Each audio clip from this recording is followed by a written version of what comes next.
Alright, go for it. G'day, I'm Poultry Pete, and today we're going to look at how do you deal with worms in poultry. Alrighty, well first of all, how do you tell if your chicken has an intestinal worm issue? Well, the first place to look is, pardon me, but the back end. You're looking at the area called the vent or the cloaca. It's a funny word, that, cloaca. And if you see that the vent area is soiled, it's looking a bit yucky, they're not doing firm poos, you know there's something going on inside. So what I'm going to do today is show you some of the products available to deal with a worm infestation in poultry. Now, like your dog, even if your chickens don't seem to be showing those symptoms, I recommend making sure that you worm your birds seasonally in the same or similar way that you would with your dog. So here's some of the products that are readily available at any one of your pet stores. Over here I can show you some of them. So you're looking for something, you're looking for the chemical or the medication called levamisole or piperazine.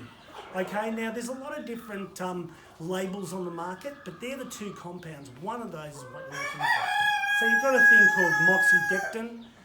That's a liquid, and you can either put that in their water or you can put it directly down their throat. But what I'm going to do today, what I find is the easiest way to do it, to make sure that your bird has had the right dose and a good hit of the med, is to give them a tablet. So what I'm going to do today is show you how you actually put a tablet down the chicken's throat in a humane way.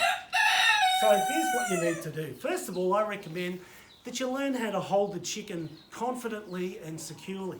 So what I call it is a 3-finger method.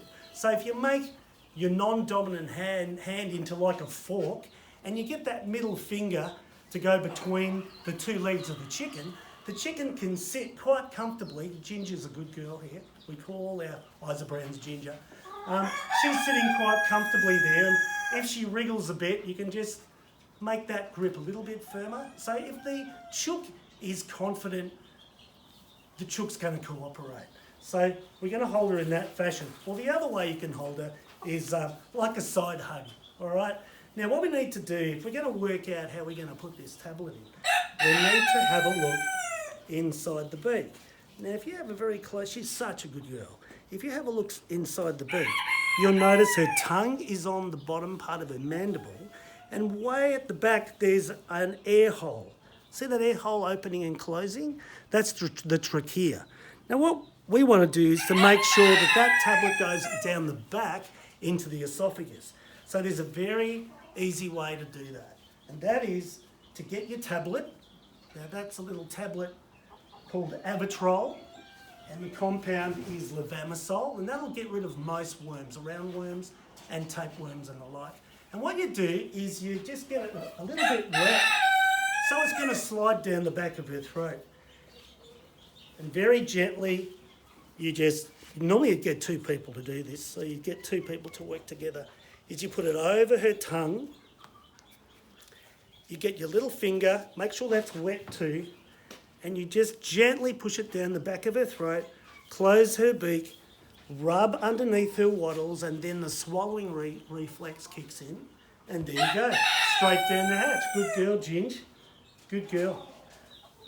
So there you have it. Now if you don't feel comfortable with actually putting a tablet down their throat, you could use another product like these ones and put it in the water and let the chick drink the solution themselves.